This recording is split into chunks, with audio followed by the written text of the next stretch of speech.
السلام عليكم ورحمة الله وبركاته. بسم الله الرحمن الرحيم. الحمد لله رب العالمين، نحمده ونستعينه ونستغفره ونتوكل عليه ونصلي ونسلم على حبيبه ونجيبه وخيرته في خلقه، حافظ سره ومبلغ رسالاته، بشير نعمته ونذير نقمته، سيدنا ونبينا أبي القاسم المصطفى محمد. اللهم صل على وآل محمد وعلى آله الطيبين الأطهرين المنتجبين، سيما بقية الله في الأرضين، وصل على أئمة المؤمنين وهداة المستضعفين وهداة المؤمنين. ஓசிக்கும் இபாதல்லா பிதக்வா. அன்புக்குரிய இஸ்லாமிய சகோதரர்களே, அல்லாஹ் சுப்ஹானஹு வ தஆலா அருள்மறை அல் குர்ஆனிலே குறிப்பிடுகின்ற போது, யா அய்யுஹல்லதீன ஆமனூ இத்தகுல்லாஹ ஹக்க துகாத்திஹி, ஈமான் கொண்ட விசுவாசிகளே, அல்லாஹ்வுடைய விடயத்தில் உண்மைக்கு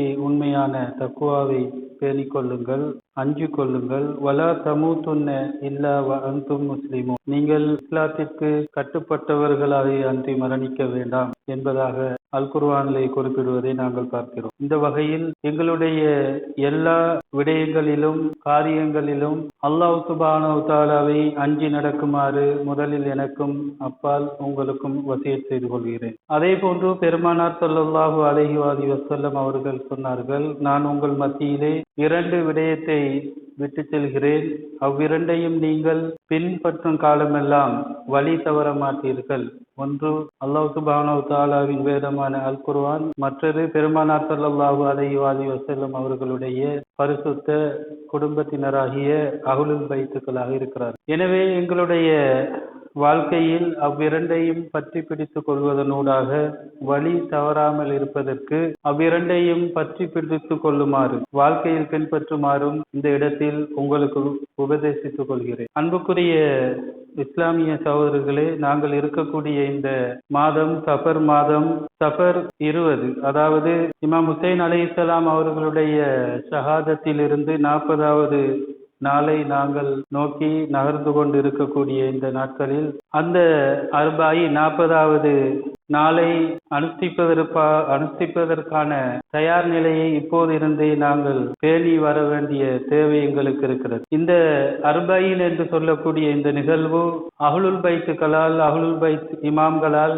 குறிப்பாக கர்பலாவில் கைது செய்யப்பட்ட அந்த நிகழ்வுக்கு பிறகு கைது செய்யப்பட்டு சிரியாவுக்கு, ஷாம் தேசத்துக்கு கைதிகளாக அழைத்து சென்றவர்கள் இமாம் ஹுசைன் அலைஹிஸ்ஸலாம் அவர்களை அவர்களுடைய ஷஹாதத்தில் இருந்து 40வது நாள் தரிசிப்பதற்காக கர்பலாவுக்கு வந்து சேர்ந்த நாளாக அந்த 40வது அர்பாயின் தினம் இருப்பதை நாங்கள் பார்க்கிறோம். அதே போன்று புகழ்பெற்ற சஹாபி ஜாபிர் இப்னு அப்துல்லா அல் அன்சாரி ரலியல்லாஹு அன்ஹு அவர்களும் கூட அந்த 40வது தினத்தில் இமாம் ஹுசைன் அலைஹிஸ்ஸலாம் அவர்கள் அடக்கம் செய்யப்பட்ட அந்த இடத்துக்கு வருகை தந்து இமாம் ஹுசைன் அலைஹிஸ்ஸலாம் அவர்களை ஜியாரத் செய்தார்கள், தரிசித்தார்கள் என்கின்ற வரலாற்று நிகழ்வின் அடிப்படையில் இந்த அன்சாரி சஹாபியின் இந்த பாரம்பரியம் இன்றளவில் பேணப்பட்டு வருவதை நாங்கள் பார்க்கிறோம். எனவே உலக அளவில் இமாம் ஹுசைன் அலைஹிஸ்ஸலாம் அவர்களை நேசிக்கின்ற, பின்பற்றுகின்ற எல்லா முஸ்லிம்களும் இமாம் ஹுசைன் அலைஹிஸ்ஸலாம் அவர்களை ஜியாரத் செய்வதற்காக வேண்டி, தரிசிப்பதற்காக வேண்டி கர்பலா நகரை நோக்கி பயணத்தை மேற்கொள்கின்ற சம்பவத்தை நாங்கள் பார்க்கிறோம். எனவே இந்த நிகழ்வு மிகவும் முக்கியத்துவம் வாய்ந்த ஒரு நிகழ்வாக இருக்கிறது. இதனை நாங்கள் மிகவும் கருத்தனையோடு, ஆர்வத்தோடு, பயபக்தியோடு அனுஷ்டிப்பதற்கு இன்றிலிருந்தே நாங்கள் தயாராக வேண்டும். அஹ்லுல் பைத் அலைஹிஸ்ஸலாம் அவர்களின் மூலமாக எங்களுக்கு காட்டித்தரப்பட்டுள்ள இஸ்லாமிய வழிகாட்டல்களில் அஹ்லுல் பைத்தினரை மையப்படுத்தி செய்யப்படுகின்ற இன்றளவில் அது ஒரு இஸ்லாமிய நடைமுறையாக வந்திருக்கின்ற பல்வேறு விடயங்களை நாங்கள் பார்க்கிறோம். ஜியாரத்தாக இருக்கலாம், தவசுலாக இருக்கலாம், அல்லது தபர்ருக் என்கின்ற விடயமாக இருக்கலாம், நதிர் நேர்ச்சை என்கின்ற விடயங்களாக இருக்கலாம். இவைகள் ஷியா சுன்னி பாகுபாடுகள் இல்லாமல் எல்லா முஸ்லிம்கள் மத்தியிலும் மிகவும் பாரம்பரியமான ஒரு நடைமுறையாக இருந்து வருவதை நாங்கள் பார்க்கிறோம். என்றாலும் இந்த இஸ்லாத்திற்கு உட்பட்ட மிகவும் பக்தி பூர்வமான இறைவனின் பால் எங்களை இணைத்து விடுகின்ற இந்த மாதிரியான நற்காரியங்களை பொறுத்த மட்டில் இவற்றை ஷிர்க் என்று அல்லது ஹராம் என்று அல்லது பித்அத் என்று சொல்லக்கூடிய நடைமுறையும் அண்மை காலங்களில் எழுந்திருந்ததையும் நாங்கள் பார்க்கிறோம். எனவே இது தொடர்பில் மிக அடிப்படையான பிரச்சனையாக இருப்பது தௌஹீத் என்று சொன்னால் என்ன, ஷிர்க் என்று சொன்னால் என்ன என்பதை சரியாக புரிந்து கொள்ளாமல் இருப்பதன் விளைவுதான் இவ்வாறான காரியங்களை ஷிர்காக அல்லது ஹராமாக பிதுஅத்தாக கருதுவதற்கு காரணமாக அமைகின்றன. ஜியாரத் என்பது கபரை தரிசிப்பதை சொல்லப்படும், ஜியாரத்துல் குபூர் என்று சொல்வார்கள். தவசுல் என்பது அல்லாஹ்வை நெருங்குவதற்காக வேண்டி நல்லடியார்களை அவர்களுடைய மகத்துவத்தை முன்னிறுத்தி அல்லாஹ்விடத்தில் வேண்டக்கூடிய ஒரு விடயமாக இருக்கிறது. நஸர் என்பது நஸர் என்று சொல்லப்படுவது நேர்ச்சையாக இருக்கிறது. ஏதாவது ஒரு தினத்தை அல்லது ஒரு நபரை மையப்படுத்தி அல்லாஹ்விடத்தில் செய்யக்கூடிய ஒரு நேர்ச்சை. அதே போன்று தபரு என்பது பரக்கத்தை வேண்டி ஏதாவது ஒரு இறை நேசரை அல்லது அல்லாஹ் சுப்ஹானஹு வ தஆலாவிடத்தில் மிக பெரும் அந்தஸ்தை பெற்ற ஒருவரினுடைய ஏதாவது ஒரு விடயத்தை மையப்படுத்தி அதன் மூலமாக பரக்கத் தேடுவதை சொல்லப்படும். உதாரணமாக பெருமானார் ஸல்லல்லாஹு அலைஹி வஸல்லம் அவர்களுடைய தலைமுடியை இன்றளவிலும் பாதுகாத்து அதன் மூலமாக பரக்கத் தேடுகின்ற ஒரு நிகழ்வு இருக்கிறது. அதே போன்று பல்வேறு அஹ்லுல் பைத் இமாம்களாக இருக்கலாம் அல்லது அஹ்லுல் பைத் பரம்பரையில் வந்த மௌலானாக்களாக இருக்கலாம், சாதன்மாராக இருக்கலாம், ஏனைய வலியுல்லா அவுலியாக்கள் இறை நேசர்களாக இருக்கலாம். இவ்வாறு சிறப்பு மிக்க மனிதர்களுடைய ஏதாவது ஒரு விடயத்தை மையப்படுத்தி அதனூடாக அல்லாஹ்விடத்தில் பரக்கத் தேடுகின்ற நடைமுறை, இவற்றையெல்லாம் ஷிர்க் என்று சொல்வதனூடாக, அதாவது தௌஹீதுக்கு எதிரான ஒரு விடயம் என்று சொல்வதனூடாக இவற்றை ஹராமாக்குகின்ற ஒரு நடைமுறையை அண்மை காலமாக வஹாபிச சிந்தனையாளர்கள் பேணி நடைமுறைப்படுத்தி வந்ததை நாங்கள் பார்க்கிறோம், பிரச்சாரப்படுத்தி வந்ததை நாங்கள் பார்க்கிறோம். உண்மையில் ஷிர்க் என்று சொன்னால் அது என்ன என்பதை சரியாக விளங்கிக் கொள்ளாததன் விளைவுதான் இந்த மாதிரியான நடைமுறைகளை ஷிர்க் என்று சொல்வதற்கு காரணமாக அமைவதை நாங்கள் புரிந்து கொள்ள வேண்டும். எங்களுக்கு தெரியும், எந்த ஒரு காரியத்தையும் செயலையும் அல்லது ஒரு எண்ணத்தையும் இபாதத்தாக மாற்றிக்கொள்ள முடியும். இது பொதுவாக எல்லா இஸ்லாமிய அறிஞர்களும் சொல்லக்கூடிய ஒரு விடயம். இப்ப உதாரணமாக ஒரு தூக்கத்தை இபாதத்தாக மாற்றிக்கொள்ள முடியும் என்று சொல்வார்கள், அல்லது ஒரு வியாபாரத்தை இபாதத்தாக மாற்றிக்கொள்ள முடியும் என்று சொல்வார்கள், அல்லது கற்றுக் கொடுத்தலை இபாதத்தாக மாற்றிக்கொள்ள முடியும் என்று சொல்வார்கள். இவ்வாறு ஒரு காரியத்தை இபாதத்தாக மாற்ற முடியும் என்று சொன்னால் அதற்கு சில நிபந்தனைகள் இருக்கிறது. அந்த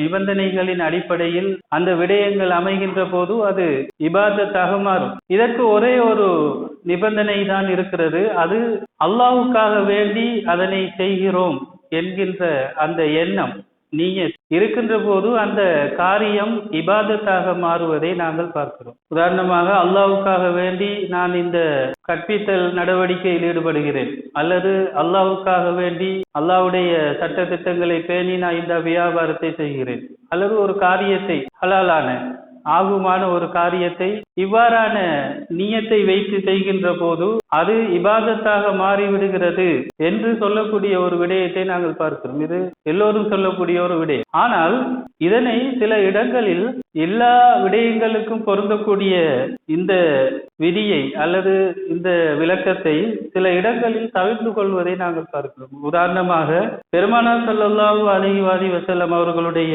பிறப்பை முன்னிட்டு அவர்களுடைய அந்த பிறந்த தினத்தை கொண்டாடுவது, சிறப்பிப்பது அல்லாஹ்வுக்காக வேண்டி என்ற எண்ணத்தோடு நிகழ்ந்தால் அதனுடைய நிலைப்பாடு என்ன? இது ஒரு மிக முக்கியமான ஒரு கேள்வி. ஒரு ஆகுமான ஒரு காரியத்தை அல்லாஹ்வுக்காக வேண்டி என்று செய்கின்ற போது அது இபாதத்தாக மாறுமாக இருந்தால், ரசூலுல்லாஹி ஸல்லல்லாஹு அலைஹி வஸல்லம் அவர்களுடைய பிறந்த தினத்தை கொண்டாடுவதும் சிறப்பிப்பதும் அல்லாஹ்வுக்காக வேண்டி என்கின்ற எண்ணத்தோடு அமையுமாக இருந்தால் அதுவும் இபாதத்தாக நன்மை பயக்கும் ஒரு காரியமாக அமையத்தானே வேண்டும், ஏன் அமைய முடியாது? இது ஒரு மிக அடிப்படையான ஒரு விடயம். எனவே பொது விதிகள் தொடர்பாக சொல்லப்படுகின்ற, பேசப்படுகின்ற அல்லது கொடுக்கப்படுகின்ற விளக்கங்கள் சில இடங்களில் தனக்கு சாதகமாக பேசப்படுவதையும் சில இடங்களில் அது தவிர்த்து கொள்ளப்படுவதையும் நாங்கள் பார்க்கிறோம். இது வஹாபிசத்தின் மிகப்பெரிய பலவீனமாக இருப்பதை நாங்கள் புரிந்து கொள்ள வேண்டும்.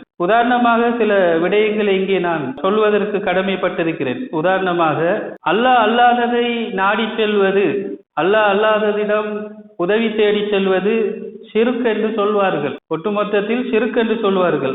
அப்படியாக இருந்தால் நாங்கள் ஒரு நோயை தீர்த்து கொள்வதற்காக வேண்டி அல்லாஹ்விடம் செல்லாமல் ஏன் மருத்துவரை நாடி செல்கிறோம்? அல்லது எங்களுடைய பண தேவையை பூர்த்தி செய்து கொள்வதற்கு அல்லாஹ்வை நாடி செல்லாமல் ஏன் ஒரு பணக்காரரை தேடி செல்கிறோம், நாடி செல்கிறோம்? அல்லது எங்களுக்கு ஏற்படுகின்ற ஒரு குற்றவியல் பிரச்சனையை தீர்த்து கொள்வதற்கு ஏன் நாங்கள் அல்லாஹ்விடம் உதவி தேடாமல் ஒரு வழக்கறிஞரை நாங்கள் நாடி செல்கிறோம்? இவ்வாறு பல விடயங்களில் அல்லாஹ் அல்லாததை நாங்கள் ஏன் நாடி செல்ல வேண்டும்? அல்லாஹ் அல்லாதவர்களிடம் ஏன் உதவி தேட வேண்டும்? அவற்றையே நாங்கள் ஷிர்காக பார்ப்பதில்லை. எனவே ஒட்டுமொத்தத்தில் பொதுவாக அல்லாஹ் அல்லாததை நாடி செல்வது, அல்லாஹ் அல்லாததிடம் உதவி தேடுவது ஷிர்க் என்று சொல்வது மிகவும் அடிப்படையான பிழை, தவறு என்பது எங்களுக்கு விளங்குகிறது. இவ்வாறு சொல்லக்கூடியவர்களுக்கும் விளங்கும், அப்படி சொல்ல முடியாது, அது தவறு என்பது விளங்கும். எனவே இது சரியாக புரிந்து கொள்ள வேண்டிய ஒரு விடயம். இரண்டாவதாக, இறைவனின் பண்பை இறைவன் அல்லாதவர்களுக்கு கொடுப்பது, இதனை ஷிர்க் என்று சொல்வார்கள். அதாவது அல்லாஹ் சுப்ஹானஹு வ தஆலாவுடைய பண்பை, சிபத்துகளில் ஒன்றை அல்லாஹ் அல்லாததுக்கு கொடுப்பது ஷிர்க் என்று சொல்வார்கள். அப்படியாக இருந்தால் வஹாபிசத்தில் அப்படியான ஷிர்க்குகள் நிறைந்து கிடக்கிறது. இதை சரியாக விளங்கிக் கொள்ள வேண்டும். உதாரணமாக அல்லாஹு அக்பர், அக்பர் என்பது அல்லாஹ்வுடைய பண்பு. அல்லாஹ்வை விட வேற எதுவும் மிக பெரியது இல்லை. மிக பெரியது அல்லாஹ் தான், மிக பெரியவன் அல்லாஹ் தான். அக்பர் என்பது அல்லாஹ் தான். ஆனால் இந்த பண்பை வானத்துக்கு கொடுத்து விடுவார்கள். வானத்துக்குள் அல்லாஹ்வை வைத்து, அல்லாஹ் வானத்தில் இருந்தா வானம் தான் அக்பர், அல்லாஹ் சிறியதாகத்தான் இருக்கணும். அப்ப எது பெரியது, வானமா அல்லாஹ்வா? வானம் தான் பெரியது என்று சொல்லணும். இந்த கோட்பாடு வஹாபிசத்தில் இருக்கிறது. அப்ப அக்பர் என்கின்ற அந்த பண்பை வானத்துக்கு கொடுத்து விடுவதை நாங்கள் பார்க்கிறோம். அப்ப இது சிந்தனா ரீதியாக ஷிர்காக இருப்பதைத்தான் நாங்கள் பார்க்கிறோம். அதே போன்று அல்லாஹ்வை காதிர் என்று நாங்கள் சொல்வோம். அல்லாஹ் மிகவும் சக்தி வாய்ந்தவர். ஆனால் அல்லாஹ் வானத்தில் அரசனும் அரியணையில் கதிரையில் உட்கார்ந்து இருப்பதாக சொல்வார்கள். அல்லாஹ்வை சுமந்து கொண்டு இருக்கக்கூடிய அரிஷ், அந்த அரியணை அல்லாஹ்வை விடவும் சக்தி வாய்ந்த ஒன்று என்பது போன்று கரை அளப்பதை நாங்கள் பார்க்கிறோம். அப்ப அல்லாஹ்வுடைய அரியணை காதிரா அல்லது அல்லாஹ் காதிரா? அப்ப அல்லாஹ்வுடைய அந்த சிபத்தை, அல்லாஹ்வை சுமக்கக்கூடிய ஒரு பொருள், சக்தி வாய்ந்தது ஒன்று இருப்பதாக கருதுவது அது ஷிர்க் தானே. அதே போன்று அல்லாஹ் முஹீத்துன் பிக்குல்லி ஷை, அல்லாஹ் ஒவ்வொன்றையும் சூழ்ந்திருக்கிறார். முஹீத்துன், அனைத்தையும் சூழ்ந்தவன் என்பது அல்லாஹ்வுடைய பண்பு. ஆனால் வஹாபிசம் கூற வருகின்ற இறைவனை பொறுத்தமட்டில், இறைவன் ஒரு இடத்தில் இருக்க அவனை இந்த பிரபஞ்சம் சூழ்ந்திருப்பது போன்று ஒரு கதையை சொல்வது அது ஷிர்காகத்தான் இருக்கும். இவ்வாறு இந்த விடயம், அதாவது அல்லாஹ்வுடைய பண்புகளில் ஒன்றை அல்லாஹ் அல்லாதவைகளுக்கு கொடுப்பது ஷிர்க் என்று சொன்னால், வஹாபிசத்தில் இப்படியான ஷிர்க்குகள் நிறைய இருக்கின்றது என்பதை நாங்கள் சரியாக புரிந்து கொள்ள வேண்டும். அதே போன்று அல்லாஹ்விடத்தில் தான் பிழை பெருக்க தேட வேண்டும், மன்னிப்பு கோர வேண்டும். அப்படியாக இருந்தால் எக்ஸ்கியூஸ் மீ, மன்னித்துக் கொள்ளுங்கள் என்று நாங்கள் மனிதர்களுக்கிடையில் சொல்லிக் கொள்கின்ற அந்த வார்த்தை ஷிர்க் இல்லையா? ஒரு தவறை, ஒரு தப்பை, ஒரு பிழையை, ஒரு பாவத்தை செய்து கொள்கின்ற போது நாங்கள் மனிதர்களுக்கிடையில் ஏன் மன்னித்து கொள்ளுங்கள் என்று நாங்கள் கேட்க வேண்டும், அது ஷிர்க் இல்லையா? இந்த ஷிர்க்கை வஹாபிச சிந்தனை தழுவியவர்கள் செய்வது கிடையாதா? அவர்கள் அதை செய்கிறார்கள் தான். அப்படியாக இருந்தால் பிழைகளுக்கான மன்னிப்பு இறைவனால் மாத்திரம்தான் கொடுக்க முடியுமாக இருந்தால் ஏன் இந்த மன்னிப்பை நாங்கள் மனிதர்களுக்கிடையில் கேட்டுக்கொள்ள வேண்டும்? இது மிக முக்கியமான ஒரு விடயம். இதனை நாங்கள் ஆழமாக சிந்திக்க வேண்டும்.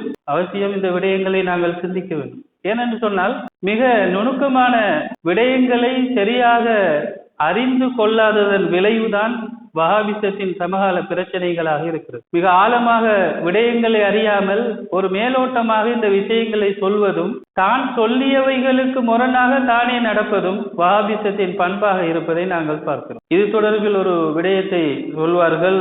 மௌலூதில் பெருமானார் ஸல்லல்லாஹு அலைஹி வஸல்லம் அவர்களை பார்த்து இவ்வாறு பாடப்படுகிறது, அந்த கஃபாருல் ஹதாயா வஸுனூபில் மூபிகாத்தி. பெருமானாரே, நீங்கள் தவறை மன்னிப்பவர், அதே போன்று மிக அழிவை ஏற்படுத்தக்கூடிய பாவங்களை, அதாவது பெரும் பாவங்களை மன்னிப்பவர். என்கின்ற அந்த வாசம். இது இந்த கஃபார் மன்னிப்பவர் என்கின்ற இந்த விஷயம், தவறை மன்னிப்பது, பெரும்பாவத்தை மன்னிப்பது என்பது அல்லாஹ்வுடைய காரியமாக இருக்கும் பொழுது எப்படி ரசூலுல்லாவை பார்த்து இப்படி ஒரு வார்த்தையை கூற முடியும்? இது ஷிர்க்குத்தானே என்று சொல்வதை நாங்கள் பார்க்கிறோம். உண்மையில் இதனை விளங்கிக் கொள்ள வேண்டும்.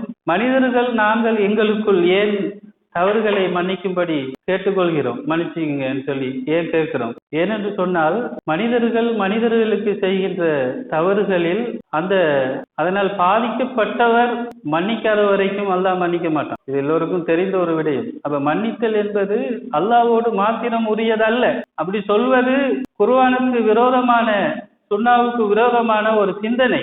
மற்றவர்களுக்கு நாங்கள் செய்கின்ற தவறை, பாவத்தை அவர்கள் முதலில் மன்னிக்க வேண்டும், அதன் பிறகுதான் அல்லாஹ் மன்னிப்பான்.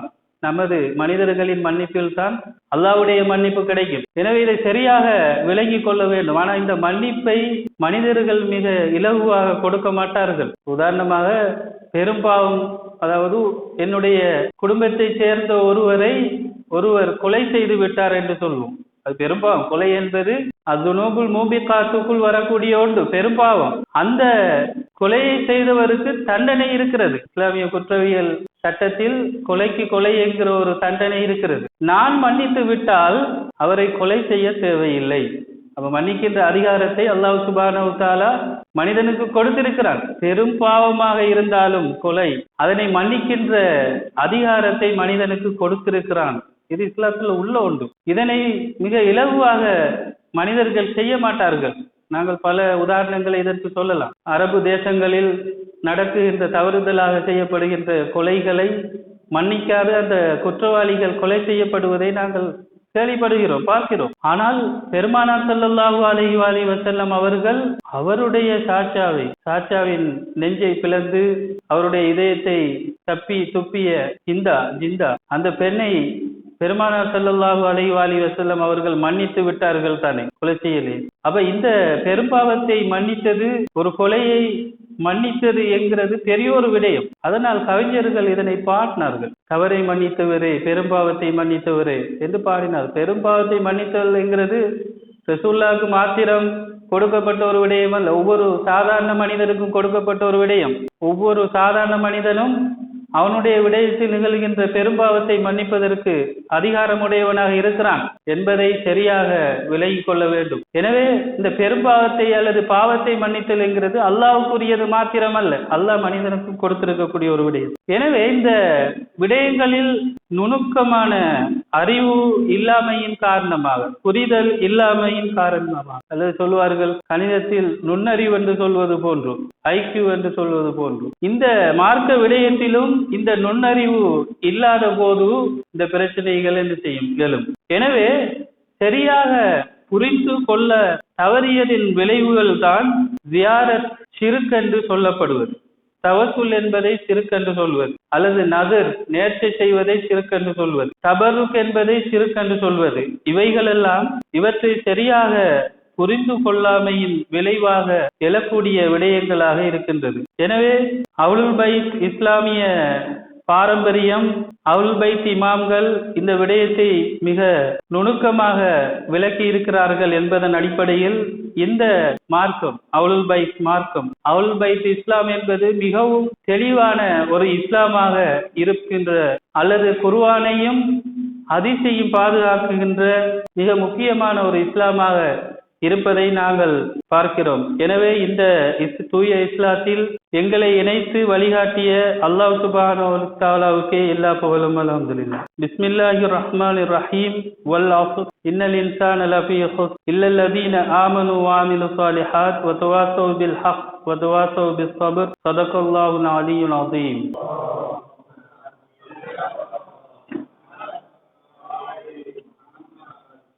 بسم الله الرحمن الرحيم. والحمد لله رب العالمين والصلاة والسلام على سيدنا ونبينا أبي القاسم المصطفى محمد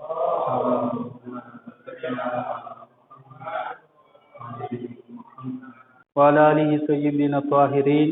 سيما علي أمير المؤمنين وحبيبته الزهراء المرضية والحسن والحسين سيد شباب أهل الجنة وعلي بن الحسين زين العابدين ومحمد بن علي الباقر وجعفر بن محمد الصادق وموسى بن جعفر القاضم وعلي بن موسى الرضا ومحمد بن علي الجواد وعلي بن محمد الحادي والحسن بن علي زكي العسكري والحجة بن الحسن القائم المهدي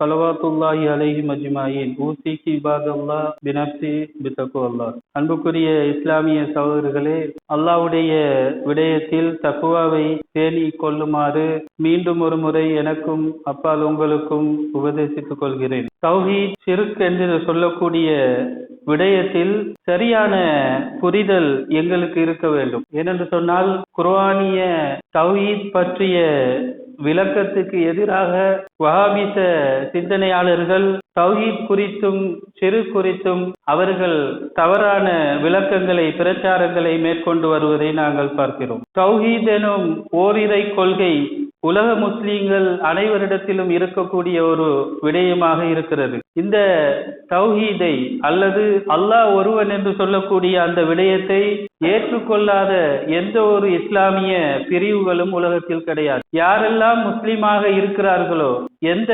சிந்தனை முகாமிற்குள் இருந்தாலும், ஷியாவாக இருந்தாலும், அஹ்லு சுன்னா வல் ஜமாவாக இருந்தாலும், அல்லது ஏனைய இஸ்லாமிய உட்பிரிவுகளில் இருந்தாலும், அவர்கள் அனைவரும் அல்லாஹ் ஒருவன்தான் என்கின்ற விடயத்தில் அவர்களிடத்தில் மாற்று கருத்து கிடையாது.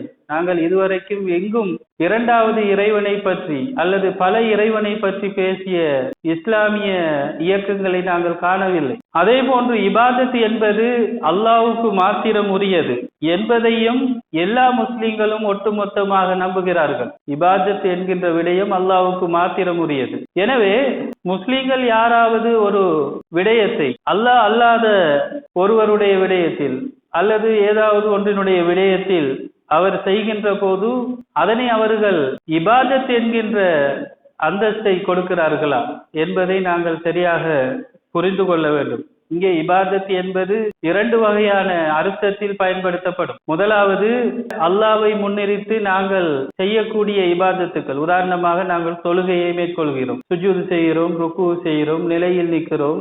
நேரடியாக நாங்கள் அல்லாஹ்வை மனதில் கொண்டு அல்லாஹ்வை வணங்கக்கூடிய ஒரு இபாதத்தாக இருக்கும். இன்னும் சில விடயங்கள் இருக்கின்றன, அதிலே ருக்கு, சுஜூத், கியாம் இதெல்லாம் இருக்காது.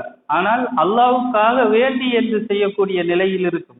உதாரணமாக, நாங்கள் ஹஜ்ஜிக்கு சென்று கஅபாவை தவாஃப் செய்வோம், கஅபாவை சுற்றி வலம் வருவோம். இங்கே நாங்கள் சுற்றி வரக்கூடிய அந்த கஅபாவை யாரும் அல்லாஹ் என்று நினைப்பது கிடையாது. வேறொரு பொருள், வேறொரு கட்டிடத்துக்கு அல்லது ஏதாவது ஒரு அல்லாஹ் படைத்த ஒரு படைப்புக்கு அந்த காரியம், அந்த படைப்பை முன்னிறுத்தி அந்த காரியம் நிகழ்த்தப்படுகிறது, அந்த தவாஃப் செய்யப்படுகிறது. அல்லது சஃபா மருவாக்கிடையில் தொங்கோட்டம் செய்யக்கூடிய அந்த விடயங்களை எல்லாம் நாங்கள் பார்க்கிறோம். 2 மலைகளை மையப்படுத்தி அந்த காரியம் நிகழ்கிறது. எனவே அல்லாஹ் அல்லாத ஒன்றுக்காக வேண்டி இதனை செய்யப்படுகின்றன என்று குறைத்து மதிப்பிட்டால் அது இபாதத்தாக இருக்க முடியாது. ஆனால் அங்கே அதுவல்ல விடயம். அது அங்கே அல்லாஹ்வுக்காக வேண்டி செய்யப்படுகிறது, அல்லாஹ்வுக்காக வேண்டி அது செய்யப்படுகிறது. ஆனால் அந்த காரியம் நிகழ்கின்ற விடயம் எதை முன்னிறுத்தி? கஅபாவை முன்னிறுத்தி இருக்கலாம், அல்லது சஃபா மர்வா, அல்லது இது மாதிரியான பல விடயங்கள். ஏதாவது ஒன்றை முன்னிறுத்தி அது நிகழும். ஆனால் அது அல்லாஹ்வுக்காக வேண்டி. ஆனால் தொழுகை என்பது அது அல்லாஹ்வுக்காக வேண்டி அல்லாஹ்வை முன்னிறுத்தி என்பதுதான் அந்த தொழுகை. அதே போன்றுதான் நாங்கள் ஜக்காத்தை எடுத்துக்கொள்ளலாம், அல்லது ஏனைய இபாதத்துக்களை எடுத்துக்கொள்கின்ற போது இவையெல்லாம் இபாதத் என்கிற வட்டத்துக்குள் வரும், இபாதத்தாக இருக்கும். ஆனால் இபாதத் 2 முறைகளில் நிகழ்வதை நாங்கள் சரியாக விளங்கிக் கொள்ள வேண்டும். ஜியாரத்துல் குபூர் என்பதும் அப்படியான ஒன்றுதான். ஒரு மன்னரையை தரிசித்தல் என்பது அந்த மன்னரையில் இருப்பவரை வணங்கக்கூடிய ஒரு விடயம் அல்ல. அவரை நாங்கள் அல்லாஹ் என்று கருதி அவருக்கு செய்கின்ற ஒரு இபாதத் அல்ல. ஆனால் அவரை முன்னிறுத்தி அந்த காரியம் நிகழ்கிறது அல்லாஹ்வுக்காக வேண்டி. எனவே அது ஹதீஸிலே சொல்லப்பட்ட ஒரு விடயம் என்கின்ற வகையில் அதற்கு நன்மை இருக்கிறது. அதாவது அது ஒரு இபாதத்தாக இருக்கிறது, நன்மை பயக்கும். அங்கே இறைவன் என்பது அது வேறு, அது அல்லாஹ். சில நேரம் இறை நேசர்களை இறைவன் என்று நினைக்கிறார்கள் என்று சொல்வார்கள். இறை நேசர் என்று சொன்னாலே அவர் இறைவன் இல்லை என்பதுதான் அர்த்தம். இறைவனுடைய நேசர் என்பதுதான் அர்த்தமாக இருக்கிறது. யாரும் இறைவன் என்று சொல்ற, இறை நேசர் என்று ஒருவர் சொன்னாலே அவர் இறைவன் இல்லை என்று சொல்கிறார் என்பதுதான் அர்த்தம். எனவே ஒவ்வொரு விடையும் தவசுலாக இருக்கலாம், நதிர், உதாரணமாக ஏதாவது ஒரு நல்ல நாள் பார்த்து அல்லது ஒரு நல்ல நபரை முன் நிறுத்தி அல்லாவுக்காக வேண்டி நேர்ச்சி செய்வது. உதாரணமாக எங்களது ஊரிலே புகாரி இமாம் அவர்களுக்காக வேண்டி நேர்ச்சி செய்வார்கள். ஆனா நேர்ச்சி யாரிடத்தில் வைப்பார்கள்? அல்லாவிடத்தில். யாருக்காக வைப்பார்கள்? இமாம் புகாரி அவர்களுக்காக வேண்டும். சரியாக அதனை நாங்கள் விளங்கிக் கொள்ள வேண்டும். இமாம் புகாரி அவர்களை யாரும் அல்லாஹ் என்று ஏற்றுக்கொண்டது கிடையாது. நேர்ச்சை வைப்பதோ அப்படி ஏற்றுக்கொள்வது கிடையாது. ஆனால் அந்த நிகழ்வை முன்னிறுத்தி அல்லாவிடத்தில் அந்த நேர்ச்சியை செய்வார்கள். அதே போன்றுதான் தபர்ரு பரக்க தேடுகின்ற விடயமும் இருப்பதை நாங்கள் பார்க்கிறோம். எனவே இதனை சரியாக புரிந்து கொள்ள வேண்டும். இபாதத் என்று சொன்னால் என்ன? மனிதன் செய்யக்கூடிய ஒவ்வொரு காரியமும், உடல் அசையும் செயற்பாடும் இபாதத்தாக மாறுவதற்காக இருந்தால், அது அல்லாஹ்வுக்காக வேண்டி என்கின்ற நியத்தில் அமையுமாக இருந்தால், அது ஹலாலான ஒரு செயற்பாடாக இருந்தால், முபாகான ஒரு செயற்பாடாக இருந்தால் அது இபாதத்தாக மாறும். உதாரணமாக மையத் தொழுகை, சலாத்துல் மையத் என்று சொல்வது, மையத்தை முன்னில் வைத்து தொழுவார்கள். மையத்துக்கு யாரும் மையத்தை தொழுவது கிடையாது, மையத்தை வணங்குவது கிடையாது. ஆனா மையத்து முன்னுக்கு இருக்கும். ஆனா உண்மையில் யாரை வணங்குகிறோம்? அல்லாஹ்வை வணங்குகிறோம். முன்னுக்கு இருப்பது மையத். வெளியிலிருந்து பார்ப்பவர்கள் என்ன நினைப்பார்கள்? மற்ற மதத்தினர் இவர்கள் மரணித்தவரை வணங்கி கொண்டிருக்கிறார்கள், அந்த மையத்து தொழுகை என்னங்கிறத சரியாக புரிந்து கொள்ளாதவர்கள், தூரத்தில் இருந்து பார்ப்பவர்கள், இஸ்லாத்தை அறியாதவர்கள் என்ன நினைப்பாங்க? இவர்கள் மரணித்த ஒருவரை வணங்கி கொண்டிருக்கிறார்கள் என்றால் நினைப்பாங்க. அதே போன்ற ஒரு புரிதல் தான் இஸ்லாத்தை பற்றிய தெளிவின்மையினால் வஹாபிகளுக்கு இருக்கிறது. அவர்கள் அப்படித்தான் நினைக்கிறார்கள்.